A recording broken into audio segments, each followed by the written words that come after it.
ምን ነው ሴቶች ይሄ ሚዲያ ላይ ማለት ነው ረከሳችሁ በጣም ጋይስ የእውነት አረ በጣም ይደብራል፣ በጣም ይደብራል። አስረግዞኝ ጠፋ። ከሰጣሽ ምን አገባን እኛ ምን አገባን? ስተኙ አብራችሁናን እኛ። አረ ወይኔ ሴቶች ምን ሆኖ ግን ለብር ብላችሁ ለመታወቅ ብላችሁ።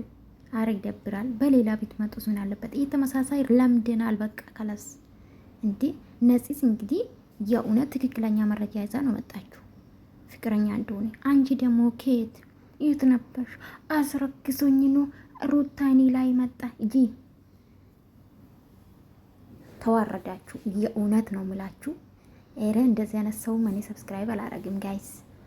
እንዴ ምንድነው አብረሽ በስመ አብ ወልድ። ለብር ብላችሁ ለዩቱብ ብላችሁ ራሳችሁን ታረክሳላችሁ። ቤተሰብ የላችሁ። ሲቀጥል ደግሞ ነገ ህይወት የላችሁ። ይሄ ውሸት እንደሆነ በትክክል ይታወቃል።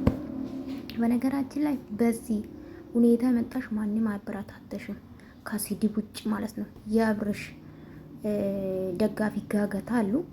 ሮጦ መጥቶ ነው መጥፎ ስድብ የሚሰድቡሽ። ተከብረሽ ብትኖሪ ቢያንስ እንደኛ አስተያየት፣ ትክክለኛ አስተያየት ለና አብርሽ ፎቶአችሁን እያረግሽ ልጁ አይናገርም። ምስኪን ልጅ ነው በነገራችን ላይ። ስለዚህ አስተያየት ብትሰጪስ እንደኛ ተጠቀሙ ብሏል ልጁ። በዚህ ደረጃ ባትመጡስ ጋይስ? ዝም ብላችሁ የሰው ትዳር አትበትኑ ጋይስ። አሁን ይሳጥላችሁኝ። አስረግዞኝ ነጠፋ ዞር ሲል ወለች ልጅ ቤት አየው ማለት ነው። ይሄ ፎቶ ቪዲዮ የራሷን ሲጀምር ነው ዩቲዩብ አላውቅም ጋይስ። እንዴ ምን ናችሁ ነው? ወዴት ናችሁ ግን ሴቶችዬ? አንቺ አሁን ገና ሕፃን ነሽ፣ ልጅ ነሽ። ሲጀምር ካስረገዘሽ ምን አገባኝኛ? አንቺ ወደሽ ከተኛሽ ከሰጠሹ ምን አገባኝኛ? እንዴ ሀዳሚ መጣሽ አብረሽ አስረግሶኝ ጠፍተዋል እንዴ 2 አመት ሙሉ። አረ ልጁ ሚዲያ ላይ ነው ስንት አመት ሙሉ እንዴ። አንቺ ወደሽ ከተደፋሽ ብረግጡሽ እኔ ምን አገባኝ? እኔ እንዲህ መላበሉኝ አላለችም። እቺ ደግሞ አረ ፈጣጣ ናችሁ።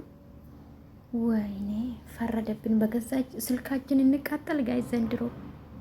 እንዲህ ልጁን ልቀቁት ጋይዝ፣ ልጁን ልቀቁት። ልጁ ተቃጠለ በሩታ ምክንያት ራሱ። እንዲህ ምን ሆናችሁ ነው?